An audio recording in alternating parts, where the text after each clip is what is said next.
changing world. Life Changes Network presents a voice of truth and inspiration. This is Life Changes with Filippo, the unforgettable, ever-insightful variety show that captivates our fascination and insatiability for the inspiring moments of real-life journeys. As we, as one, strive for higher planes of existence and a better understanding of ourselves and the world in which we live, always remembering life changes. This is radio like you've never felt before. This is Life Changes with Filippo, with tonight's special guest, acclaimed American singer, composer, songwriter, arranger, producer, and author, Thomas BÄHLER. And now your host, our MC, the master of change, Filippo Voltaggio.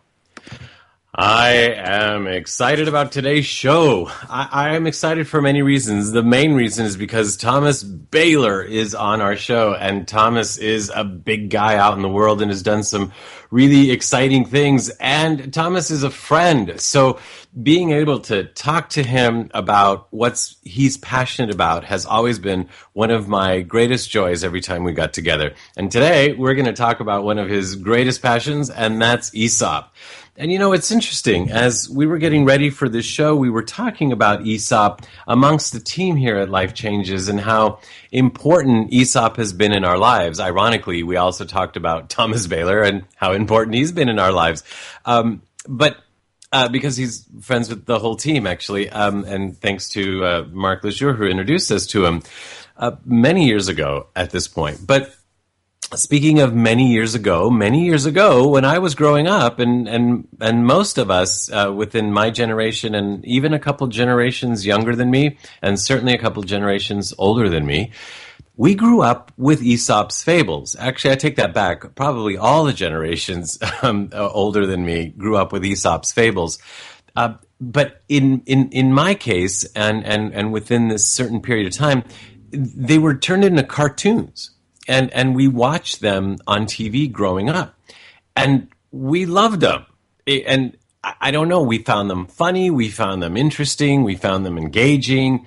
And we watched these cartoons on television. And even my mother would read me Aesop fables actually in Italian. So they were part of her generation as well, from books that she had.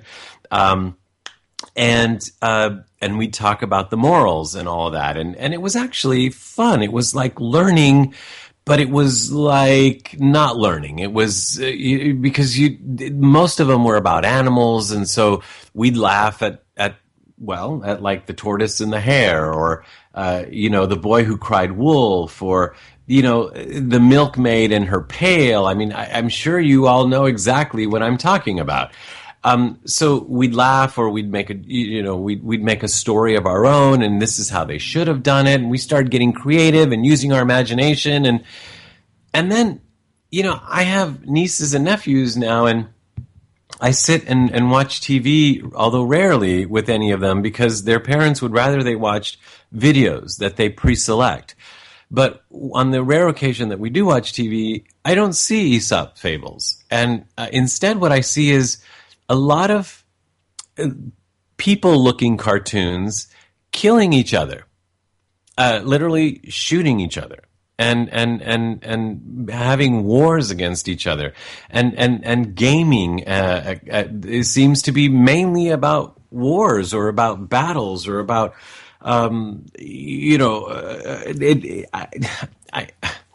it baffles me, and it's interesting because if you talk to the experts, they'll say, like the TV executives, they'll say that audiences want violence. And this is a direct quote from some big TV executives. Audiences want violence.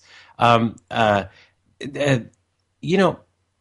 that were true, there wouldn't be over 22 million hits on a little video of a baby laughing while ripping a piece of paper on YouTube. Where are those 22 million people? What, they want to see babies laughing on YouTube, but they want to see people killing each other when they turn on the regular TV, because that's what that's about. After a long day work or whatever, they want to come home to people killing each other, or violence or anger or whatever. That's what they really want. But then they'll turn on YouTube and send each other babies laughing. As a matter of fact, there are more funny videos on YouTube in greater proportion, I don't remember exactly the percentage, but studies have been done on this, than anything violent. In other words, people aren't creating their own violent videos and putting it up there for everybody to see. I mean, yes, people are doing that. And there are other places where that can be done. Maybe YouTube is less tolerant, but still, there are 22 million people watching a baby ripping a piece of paper. So not only that, we seem to watch TV moments like when something is happening, like a child is being rescued from a hole in some other country somewhere in the world or some other state. And we all gravitate to that and we all talk about that. And we all want to know what happens and we all want a happy ending. Well, so people seem to be interested in something other than violence or something other than people fighting against each other. Actually, we have a guest that's going to be on our show here pretty soon who's a really sweet, beautiful lady. And she's in a reality show. And she thought it would be so much fun. And she couldn't wait to do it. And she thought it would change her life for the better. And she is, in some ways, miserable. Because she's very sweet and very nice, but because of the way she looks, and she's very pretty, and she's a model type of person, people, the executives of the TV show say that people want to see her be catty. People want to see her be negative and be not nice and put down other people, especially other women. And that's not her at all. And so they're forcing her to do these things because that's what the audience wants. Well, wait a minute. She's the audience too. And she doesn't want to do this. So where is the disconnect here? And I won't go into it very much more, but there are actual studies, like official FBI reports and U.S. Department of Justice reports that show that the rate of violence, crime, and violent crimes in the United States are now at their lowest level in over 40 years. And that violent crime rates of 2010 were 1/3 the rates of 1994. And yet when I'm turning on the news or turning on the radio, I'm hearing about all these awful things happening all over the world. More so than something like this, which is telling me something is changing. And maybe people are interested in laughing babies, even on television. Maybe people are interested, again, in learning about the fables, in learning, like Aesop taught us, through animals, and how we all are the same, and how we all want the same things, and how we all do silly things, or how we all can do things better. And it's exciting to me to have a book come out that Thomas BÄHLER has written that is so positive. But it brings us messages almost from the grave, like from history, from ancient history, instead of this king fighting that king and that war and this war and World War this and world.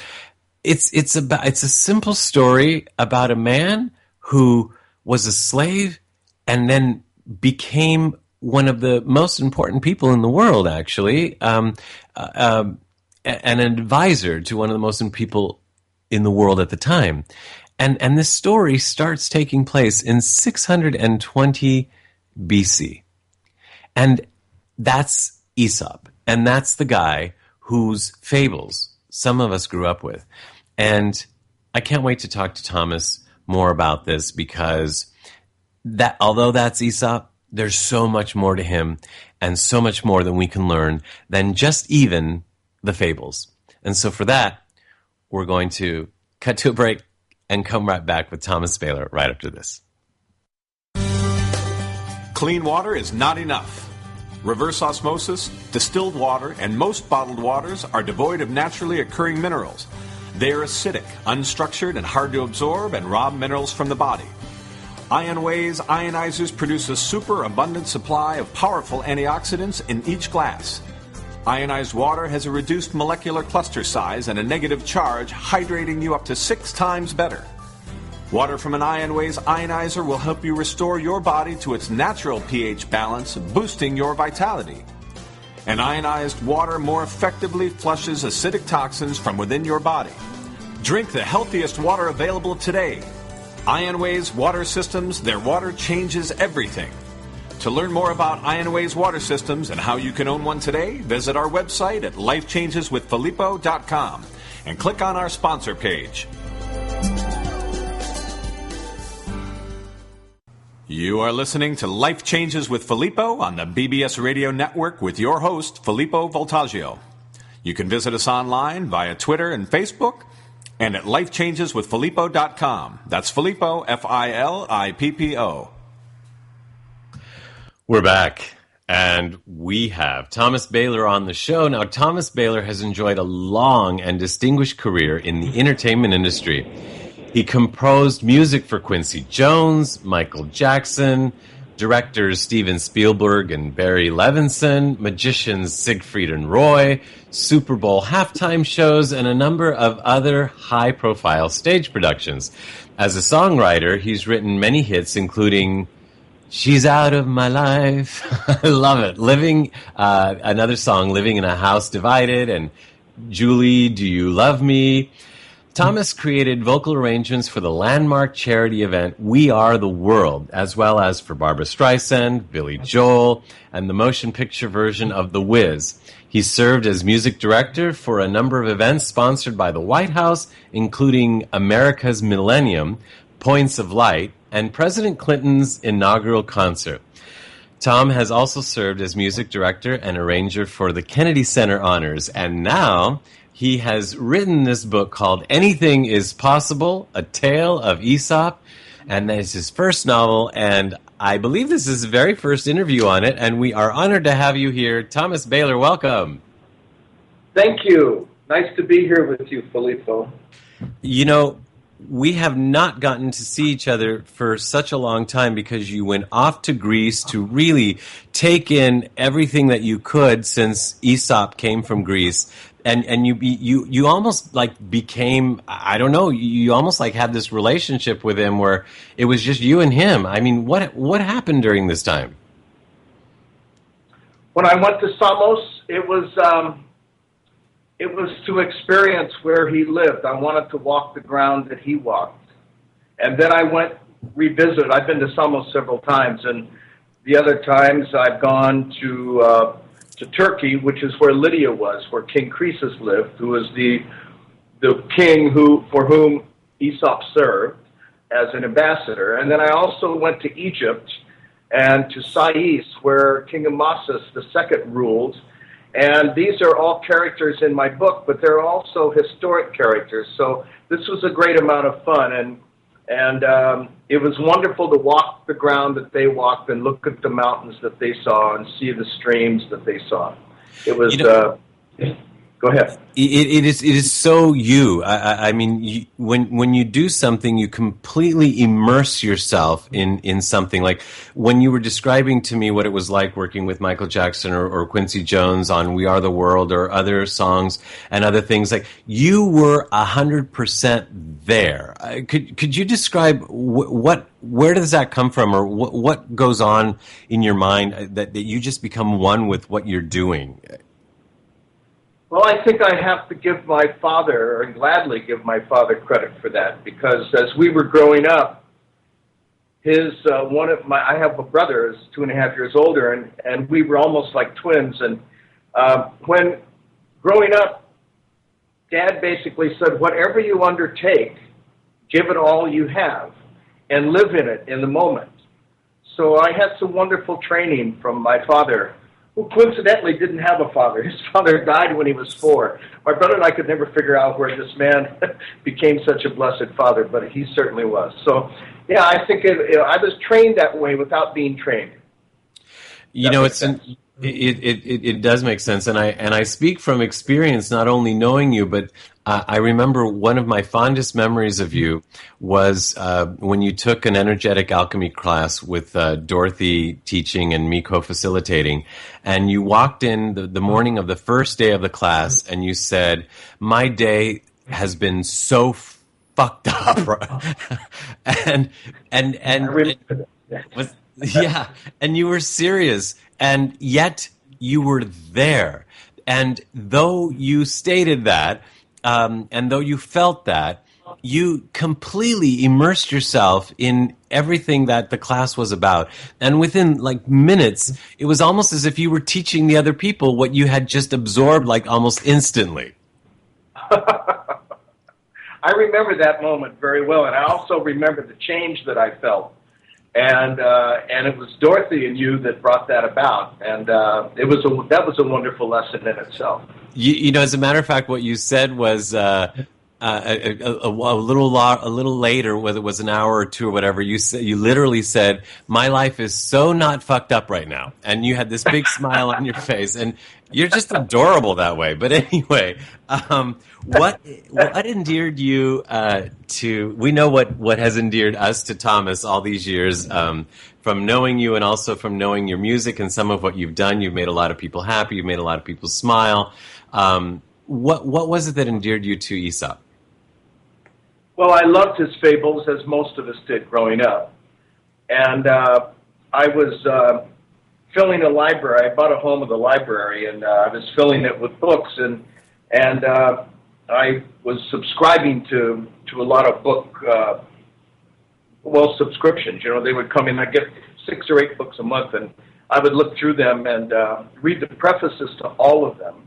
And when Aesop's Fables came through, I was warmed just looking at the title, thinking back to these wonderful stories. And when I read the preface, it began a change in my life. The preface said something on the order of Aesop was born in 620 BC, a slave with no access to wealth or influence, yet later in his life he served as ambassador to King Croesus of Lydia, who was the wealthiest and most powerful man in the world.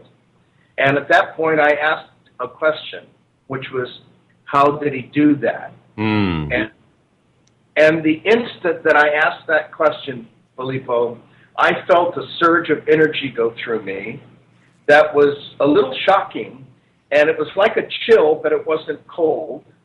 And from that moment on, I thought about him every day. Now, at the moment that happened, I was in the studio with Quincy Jones and Michael Jackson. I'd worked with Michael since he was 11, and Quincy and I had been friends at this point for a good 5-6 years and worked together a lot. And the next morning, Quincy and I used to do yoga every morning, and I picked him up and told him about this experience that I had. And one of the things that makes Quincy is he said, "Hey man, go with that. Go with it. Go with it. Follow it. See where it's taking you." You know, and my father was like that too. I mean, it's great for me to be encouraged to follow a moment, and I try to do that with people that I mentor, because I think when you're mentored, you want to mentor others. You know, so it started growing in me, and then my life started to change. Soon I was asked to become creative director. This was within weeks of reading this preface. I was asked to be the creative director by one of my other mentors at Radio City Music Hall. His name was Robert Effiani, and he was an amazing man. And I said, well, I'm in the middle of an album with Michael and Quincy. And he said, well, it's up to you. So I went back and told Quincy, who also knew Bob, and I said, I got this offer to go to Radio City and be a creative director. And he said, oh, Nad, you got to do this. You got to do this. This is a once-in-a-lifetime opportunity. So he kicked me out of the nest. It was wonderful. And I did the show with Bob, and it was a hit. And all of a sudden, Tommy Valando called, and he wanted to talk to me about the music that I'd written for the show. And he asked me if I had any ideas for a musical. And I said, well, this guy Aesop's been running around my head for months now, and I think about him all the time. And he said, this is a great idea. You give me a year of your time, and I will walk you through this. So I went back to Bob. Bob said, how was your meeting with Tommy? And I said, well, he said that he would walk me through writing this if I would give him a year of my time. But I explained that I've only been with you for 3 months. And Bob says, you got to do this. So Bob kicked me out of the nest. And it was wonderful. And then I've spent the time with Tommy. And it took off because being a composer and a songwriter, it was natural for me to take this story that was starting to play in my head like a movie, and take it into a musical. That was a very natural progression for me, being a composer. And as I did it, it was great fun, but at the same time, it was, I found that I had way too much story for a musical. And I tried many, many ways of making this work. We wrote it as an opera. I did it as about 3 different musicals, and the comments were the same all the time. Too much story. So then a writer friend of mine suggested that I write it as a novel. And I thought, I've never written a novel. And I think I said that to him, and he said, well, Tom, there was a time when you hadn't written a song either. I thought, oh, interesting. Thank you. And at that point, I made a decision to write this as a novel. And, you know, when we make decisions, things start to happen. And within 3 weeks, our friend Mark Lejour and I were in a meeting about another project, and they had brought in this woman, Lindy Stoller, and we all sort of talked about ourselves because nobody knew each other. And when I mentioned Aesop, her eyes got big as saucers, and afterwards she said, wow, what a great idea. You should write this as a novel. And I said, well, that's what I decided to do. The only problem is I've never written one, and I don't know where to start. And she said, I'm your girl. So here she shows up out of the entire universe as my coach, and she did a marvelous job. I love Lindy. We spent 2 months in strategy, and that was how we're going to tell the story. And then when I started writing the story, the great thing about a coach is they do not get into your content. They're not a co-writer. What they do is what Lindy did.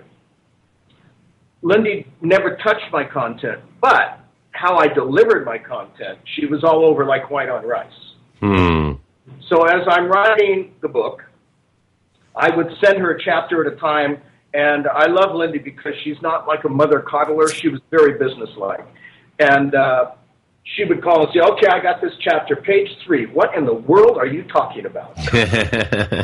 And I said, well, so-and-so and so-and-so. And she goes, oh, that's wonderful. It's not in the book. It was in your head. Yeah, so I realized that I had not gotten it on the page. That, to me, is a great coach. And then after I finished the book, she finally gave me a compliment. She said, you know, I think you have something good here. And the third phase of my work with you is to introduce you to agents. I cannot guarantee that you'll be signed, but I will introduce you to them. And she's well thought of in the industry. And I met a number of agents, and actually 6 were all interested in it, but 3 were particularly interested, and they were all under 35. And I thought that boded well. That boded well for my story. And I made the great decision to go with Kirsten Neuhaus, who is my agent and sort of the mother of Aesop. The whole team that we have now, I feel very grateful for because they are as invested in this story and this book as I am. And it's wonderful when you have people emailing you and calling you and writing you and saying, hey, I was just thinking about this. What if, especially in the marketing phase of what we're doing now, what if we said this? What if we said that? And it's so wonderful to see everybody excited about, where every day it's growing. And we're in paperback now. We started an ebook. We're on Nook. We're on Amazon. We're starting to show up in bookstores. And it's available on paperback through Nook, through Amazon. Excuse me. And the Greeks love this book, Filippo. The best compliment I had, because as I mentioned, I spent a lot of time in Samos. Right. I brought the book over for them, and there were many Greeks that read it. And in fact, a few Greek historians went through and helped me adjust some things. Oh, wow. I was very, very appreciative of that. Because while this is a fictional story, a reimagining of Aesop's life, I wanted to make sure that when I was talking going on historically was actually happening. And so we've done our homework on that. The best thing that the Greeks said about my book is you would never know a non-Greek wrote this. Well, actually, in a way, though I haven't finished the book, I certainly have started and can't wait to delve into it more. But in a way, it's not only you would never know a non-Greek wrote this, it almost feels as Aesop wrote it himself. Well, I would agree with that, I learned from my father very early on that the way we create is to listen. And I didn't ask for this story. I didn't ask to be doing what I'm doing today. But I listened and I went with it. And I would agree with you. I mean, I think Aesop did write his own story. Somehow I became a vessel. And it's like no other experience I've ever had. I've written a lot of music, and I love writing music. And it comes in the same way. But because it's music, it didn't really have necessarily a personality of a person. But when Aesop's story came in, I kept seeing him. So, that is what it is. But I'm proud to be the vessel for this, and I feel grateful for that. Well, it's interesting. One of the things that I've always loved and appreciated about you is no matter what you're describing, you make it sound like it's the most incredible thing, and you bring it to life. And when you started talking about Aesop, you brought him to life to me by the stories you would tell me. Now, sure, I grew up with The Boy Who Cried Wolf, or the Tortoise and the Hare and all of that, so I already knew them. I didn't need to be sold on them. But when you started to make a connection to who he was and what he did and what he accomplished besides just the fables and the stories of the fables, all of a sudden it takes on a whole new meaning. And actually, that's what I want to talk about as soon as we come back from a break here. But before we go into the break, Thomas, I know we can find the book on Amazon and a bunch of other places, but what website would you direct us to? Well, we have our own website. It's called anythingaesop.com, or if you were to Google Thomas Bahler, Bahler, it will take you to that website. I also have an author page on Facebook, and you can buy the book there. We also have some wonderful, I'm having so much fun on the author page on Facebook because I'm starting to have conversations with my readers. And And it's just glorious. I love it. So I invite people to that. So those are the main places online that, go to our website or our Facebook author page. Okay, and anything Aesop is a great website, as you mentioned. And for those who don't know, Aesop is spelled AESOP. So anything AESOP.com. You'll find the book there, and you'll find more about our guest today, Thomas Bahler, and we'll be talking with him some more right after this.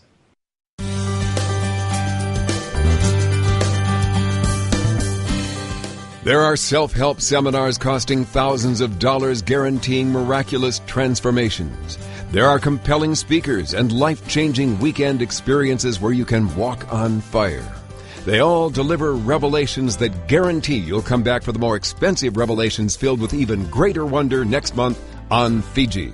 We get addicted to positive, heartfelt, expensive theater. What we really need is a jumpstart, an awakening. Someone who can give us a reminder that everything we need lies within. Through inspiration and practical knowledge, Dorothy Donahue helps people get grounded and motivated, inspired and energized. It's not just words and affirmations and the power of intention.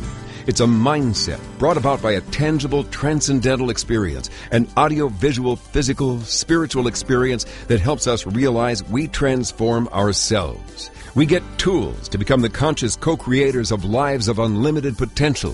Find out more. Go to DorothyDonahue.com.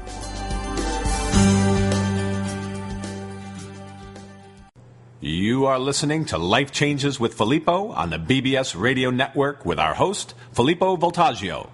You can hear tonight's show and all our past shows, which include luminaries such as David Wilcock, Mariel Hemingway, Georgios Tsoukalos, Marcy Shimoff, and Shadow Stevens on our archive page at our website at lifechangeswithfilippo.com.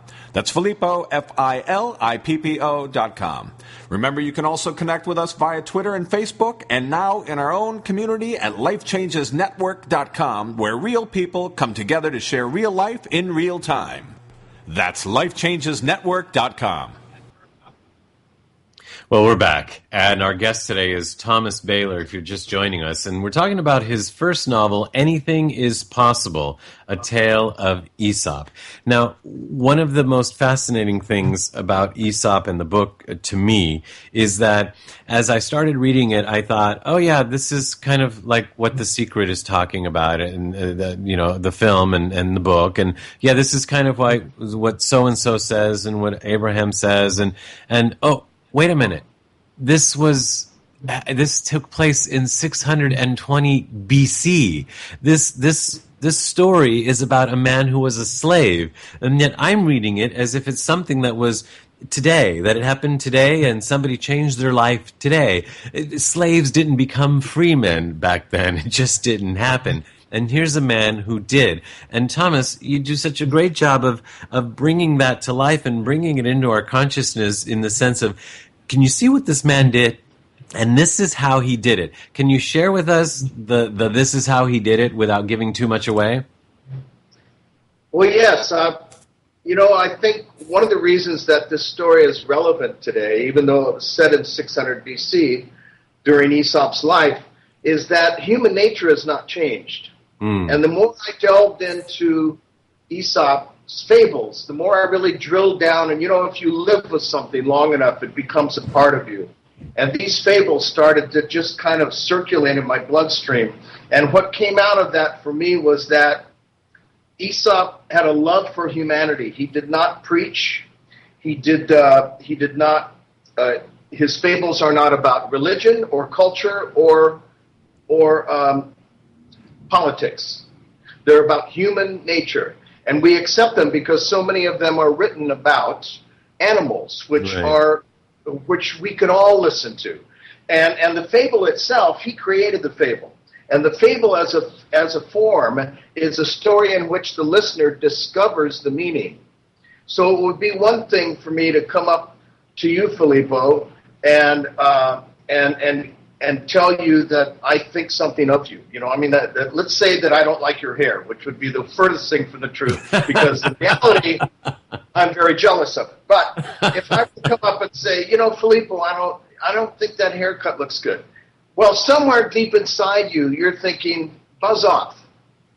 However, if I were to tell you a story in which a man had hair like yours and some tragedy happened to him, you might be thinking, maybe I should do something about this hair. And you would not think anything of me. Now, that's just a silly example, but that is exactly how his fables worked. If you were talking about the milkmaid and the pail, Right. She has everything she needs. Or the goose who laid the golden egg. This man had an egg. This man had a goose who laid a golden egg every morning. And if he would have let that goose live its time on earth, he would have been a wealthy man. But he assumed that there was a gold bar inside of her, and he wanted it. So we cut her open and killed the very thing that was giving him wealth. And while that is such a simple story, we all know that the meaning of it is profound. And again, the listener discovers that. There's a wonderful story in the book that's one of his fables too, about a man who had worked all of his life, and when he retired, he took everything he owned and he sold it and bought a gold bar. And he buried that gold bar in the backyard, and every day he dug it up and he just looked at it. And then he would cover it up and go back in the house. Well, one day when he did that, there was a workman across the yard who looked across the fence and saw him doing this, and as soon as the old man went in the house, he dug the bar up and absconded with it. Well, the next morning, the old man comes out and digs up the bar, and he shrieks, the bar is gone. And his neighbor comes over and says, what is wrong? And he says, why, there's gold bar in there and it's gone. Somebody stole it. And he said, well, may I suggest you do this? Find a rock, put it where the gold bar was, and call it gold, because when it was gold, you did nothing with it. Interesting. You know, Thomas, as I'm listening to you and as I remember other conversations we have had about this, I just came to something that yes, this story is really relevant. And what makes it interesting is that, and even more important, is that he was a slave. However, what I think is now even more interesting and even more important is that these fables didn't come about even though he was a slave. These fables came about because he was a slave. And if he had not been a slave, we might not have these fables in this way for us to be able to benefit from generation to generation, because, as you have said, because he was a slave, he couldn't tell his master what to do or give him suggestions. He could only tell a story. It's very true. And, you know, this was the fun of having his story hit the paper. That's the only way I can describe it, because writing this was such a joy. And I couldn't wait to get to my computer because it would just start flowing out of me. And in it, the story, I was able to describe, well, first of all, we start with his birth, you know, and we take him all, he's still alive at the end of the story. So we have actually, I'm on the second book already, because this has become a series of the life and times of Aesop. But what was fun was being able to see as he grew, and then I would recognize that here we are in a place in the story where one of his fables fits so perfectly, and it would fall into place. And then I would back up a little bit and go through the mechanizations of his thinking, where he told the story of the crow and the pitcher. You know, the story of the crow and the pitcher is the crow's flying along. He's very thirsty. He can't find water anywhere. He sees a pitcher. He flies down, but the neck of the pitcher is so narrow that he can't get his head inside to get to the water, which is down inside. And so he tries to push it over, and he's way too weak. And finally, he flies off and starts bringing pebbles and drops them into the water till the water rises and he can get a drink. Well, the interesting thing about that story is it's true. Crows do this, and now they've proved it. They proved it in laboratories, and so since I figured that, well, if they proved it now, then it was happening then. So in my story, when he begins to find this opportunity to tell this story, he creates it at the moment, and he draws on what he actually saw. He saw a crow do this. So, and in my story, he saw a crow do this, so then he delivers the story. And it was actually the way that he was bought by the philosopher who changed his life. So these were the great moments for me as a writer, to be able to experience this while it's going on. Does that make sense? It does. It makes a lot of sense. And it's great to be experiencing this with you as this is going on, because you're just at the beginning of this exciting ride, though. You've been with Aesop all these years, and you've shared him with some of your friends and music friends and all of that. This is now the time to share it with the world. And if there's a man that has had the most influence on the world, like, we can mention just a handful of people that the whole world knows about, at least as I know it. Who doesn't know The Rabbit and the Hare? Who doesn't know The Boy Who Cried Wolf? I think this is fascinating, and certainly something whose time has come. And speaking of which, so you're already alluding to the fact that you've got a second book coming, that this is a musical, an opera, and maybe even something else? Well, the current book that we have now, there is a producer in Hollywood who wishes to remain anonymous at the moment, but you and I know who she is, and who has fallen in love with this story and wants to do it as a film. And she has got a great record and a great resume of bringing books to film. So we're thrilled about that. I still want my musical, but now that we have his story on paper, we can do a musical, because, as you know, musicals and movies are usually reflections of greater works. As great as Gone in the Wind was, it was a reflection of that book. It wasn't the book. And and books that are written, and the same thing with, let's take one of my favorite books is Revolutionary Road. That's a great film, but that's a reflection of that book. So now that I have Aesop's story into Anything is Possible, that musical is going to be written. I think we're going to do it as a film first, then we'll do it as a musical, and that's an exciting, very exciting future for us. And at the same time, I'm writing the second book. And I believe, we're not counting because I find that if I just go in the moment, everything works out fine. And I have actually put the second book on hold because we are in the midst of marketing this book. So I will return to that very shortly, and I plan on going back to Samos and staying there and writing it on the island where he lived. Well, you certainly took the advice that Quincy Jones gave you, and you went with that, and you followed it, and like everything else you do, you just go in 100%, and this is really exciting. How is Thomas in all of this? I mean, you sound excited. You sound like you're having the time of your life, but where is Thomas in all of this? Thomas is having the time of his life. I've never been so happy. I'm happy with my relationships with my family and my friends, and I'm making new friends all the time. And I'm loving being an author. I love being a writer. I'm also writing a song cycle, composing a song cycle on the poetry of Hafiz, and I think you know that. Yeah. I'm enjoying everything that I do, and by the way, I just started playing my flugelhorn a few weeks ago because I grew up with the trumpet in my mouth. And what I find is that, there's no reason to hide our light under a bushel, and we are all unique. And we have no competition. We are each of us a fingerprint, and I'm finding that the more that I use of the gifts that were given me, and this was another thing my father said that stayed with me. He said, "Son, your talent is your gift from God. What you do with it is your gift to God." Oh, that's right. I've heard you say that before. That's yes. I love that. And when I actually went to hear a jazz singer a few weeks ago that someone asked me to go see, and it's one of those things, I get asked to listen to singers, 20 of them a week.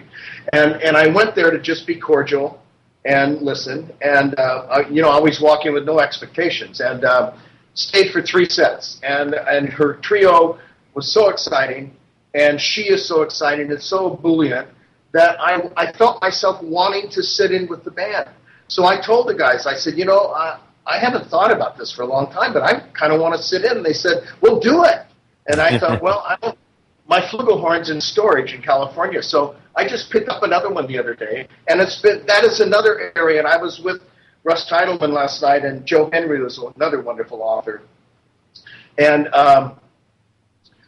they were sitting with me last night, and I was sitting in my chair improvising, and they both looked at me and they said, "We didn't know you did this." So how fun to just, as we go through our lives, just to use the things that we've been given. Right. And to share them with other people. Right. A very wise man once told me when I was trying to decide whether I should be a singer, a composer, or an author, he's a painter also at the time. He said to me, "Filippo, it's not the medium, it's what you're trying to do, and what you're trying to do is communicate and express and share. So what's important is for you to get in touch with your message, and then you can use all of those different media, or you could use just one. It doesn't matter."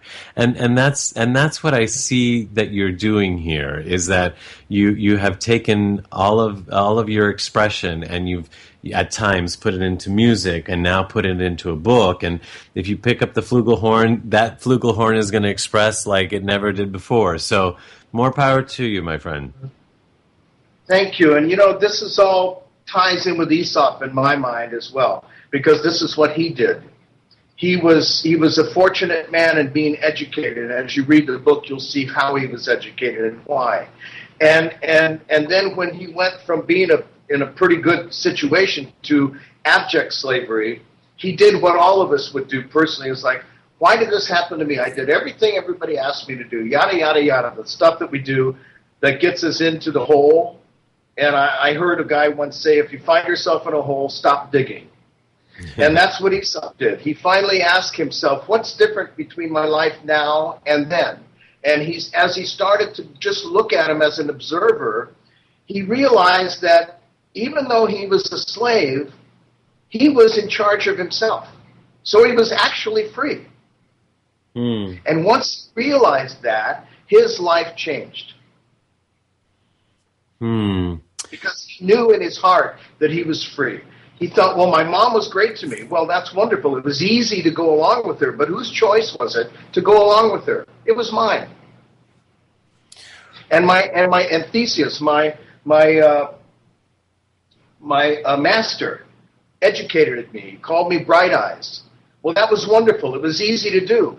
But who made that choice to accept that? Me. So I'm in charge of me. You know, actually, Thomas, you illustrate that so well in the book in a couple different ways. And one of them is by bringing in Theseus's son, who chose not to go along with it, right? Who had all the opportunities in the world. Yes. And how many people do we know like Acacius, you know?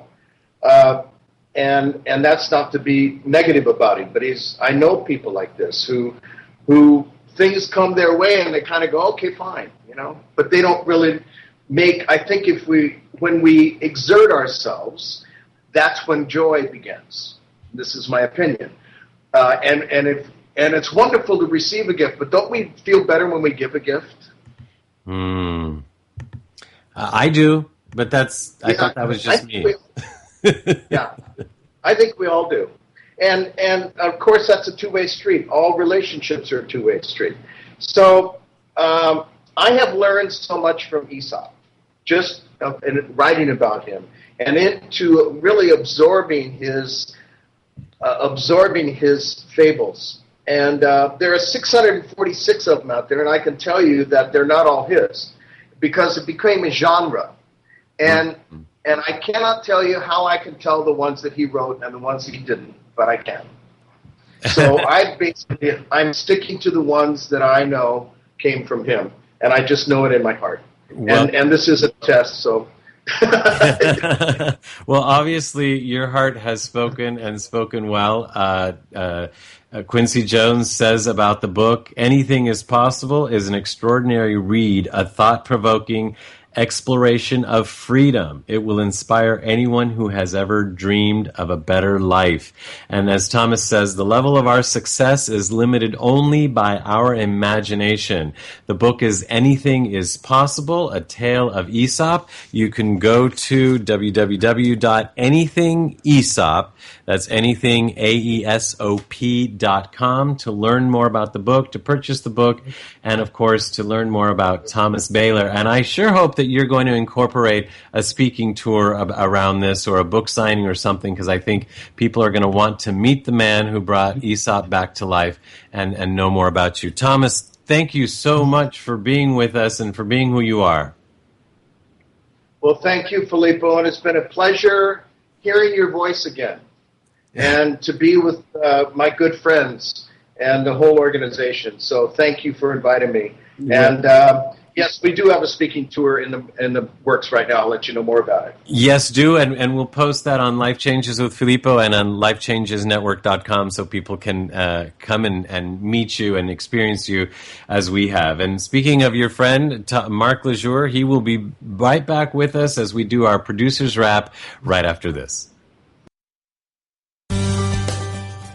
Life Changes with Filippo is a premier radio show presented by Life Changes Network, which is a company whose team has dedicated their lives not only to positive change, but to helping others observe and embrace, honor, and even celebrate their own changes, thus enabling a more positive, inspired life and helping to create a more positive and inspired world. From everyday people to corporate giants, celebrities, and children, we are here to help and to serve. With heart and experience, we bring our message and positive intent into your home or corporate office, and even through appearances on your favorite shows. If you wish to learn more about Life Changes Life Coaching and a private consultation with one of us, corporate event appearances, or if you would like us to appear on your radio or TV shows, visit lifechangeswithfilippo.com and click on our representation page. You are listening to Life Changes with Filippo on the BBS Radio Network with your host, Filippo Voltaggio. You can visit us online via Twitter and Facebook and at lifechangeswithfilippo.com. That's Filippo, Filippo. Well, we're back with our producer segment with Mark Lejour, and we've been talking to Thomas BÄHLER about his book, Anything is Possible, A Tale of Aesop. Mark, thank you so much for introducing us to Tom way back when. Who knew we would come to all of this and so much more? Well, it was so heartwarming to hear him tell the story and to talk about his journey on this, and to do it, with us as we're sharing our journey. Anybody that has been close to Thomas or spent time in his space, listening to his music, enjoying his creativity, knows that you can't be around him for a minute or more without being impacted at some level. So now to see him channel this into the literary space and more so the informational space, the empowerment space that he does with Aesop's work and this revisioning is pretty fantastic.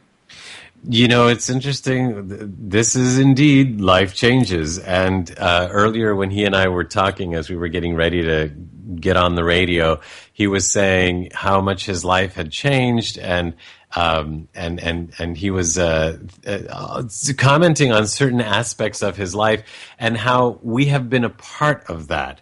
And of course, he's been part of our life changes and continues to be. And as I've often said, it seems like we're doing a company here and doing a show, but what we're really doing is not only helping people change their lives for the better, but changing our own. And it's very cool. That, you know what, we should maybe name the show after that. Well, interestingly enough, I mean, for some people, Life Changes is not the show or the title, but just when someone said, well, hey, Life Changes, usually that's been used as a negative term. And it's because of our ignorance about it. It's because of our fear about it, because life changes is a constant, and the more we embrace it and the more we allow it with ease and grace, the easier it is to incorporate the changes. And a lot of them, if not maybe most of them, sometimes can actually be for the better. Well, you can't hide from it, right? It's the one thing we all have in common. And so to keep it relevant to the work, this book, Anything is Possible. You were talking about the relevance and the timelessness of the information. I think even more so, let's extrapolate on not just the subject matter and the fables and the timeless wisdom, but look what is going on this planet in this now, and in these moments. Look at the massive movements and efforts toward freedom across multiple countries. Look at the massive movement toward freedom of information. Look at the massive movement towards freedom from suppression, freedom from religious dogmas, freedom of one's own mind, and the spiritual movement. There's so much going on right now across so many spectrums, sociologically, politically, spiritually, and then some. And now you'd go back and you look at the timelessness of that information and look at its relevance. Yeah, I wonder if this is somehow all built into the Matrix. Is everybody just wants to feel like they can overcome this, so it's built in. I wonder if it'll ever not be here. Like we'll all get to the other side of it. You know what I mean? Well, there's certainly many theories about that. But if you go back to what Thomas was saying in terms of telling stories about animals and the ability to be heard, Aesop's ability to be heard in that manner, boy, doesn't that ring true today? Because it's very hard for people to hear information that relates directly to themselves or that challenges their belief system or that challenges their ego. But they can certainly take the information away and own it if it was told in such a way that it's about someone or something else. And I think that's what's the big takeaway here. Yes, it is, and I'm glad you brought that up. I agree. And another one is that, you know how so many of us, and myself included, like, I could have been this if only, or by now I could have achieved if only. And it's interesting here to have thousands and tens of thousands, thousands of years looking back, and somebody could say to Aesop, you are one of the most famous men in the world, whether people know it or not. I mean, his story is exactly not because you became somebody, whatever, but because you were a slave. And it's because you were a slave. I mean, it's like, it's a good thing in the sense that that's what made you famous, because you had to bring on, you had to go someplace else. Anyway, we need to talk about that at some point. That's something that I really want to focus on at some point. I don't know if it's blog or whatever, but we'll talk about it. In the meantime, we've got to go. So with that, I, along with our producer, Mark Lejeune, and Dorothy Donahue, and our engineer for the day, Don Newson, thank you for being part of the show and part of the positive changes we all wish to see in the world. Ciao, everyone. You have been listening to Life Changes with Filippo, with the master of change, Filippo Voltaggio. Listen live every Monday night at 7 p.m. Pacific Standard Time on the BBS Radio Network, and visit us online at lifechangeswithfilippo.com. That's Filippo, Filippo.